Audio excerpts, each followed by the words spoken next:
Man tai iš vis yra nerealu, kai tiek daug savaitgalių ir dažnai būdavo, kada nušvinta geltonai mūsų vardai ir pavardės. Aš nežinau, kas yra alfos skaitytojai, bet kad taip mus mylėtų, tai čia yra nerealus jausmas. Ačiū Jums labai. Kas Jūsų stipriosios pusės?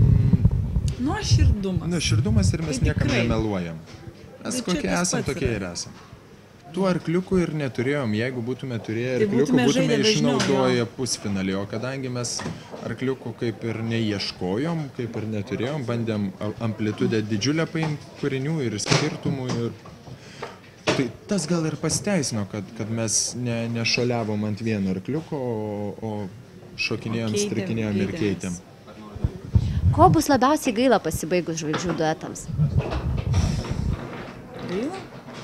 Nieko negaila, visko džiaugsimės. Viskas, Aš manau, kad viskas yra gerai. Jo, niekas neprapuls, niekas... Baigsis tik projektas, bus laisvi kas antrą savaitę, antradienis, trečiadienis.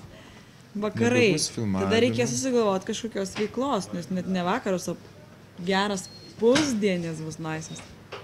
Atsiras daugiau laiko, o žmonės, aš galvoju, tie, su kuriais bendraujam ir toliau bendrausim.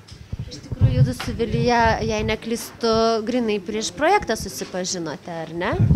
Taip, nuo pat projekto pradžios, prieš pat projektą mes likus savaitėj susipažinom. Mažiau? 3 dienos. 3 dienos, šaunu.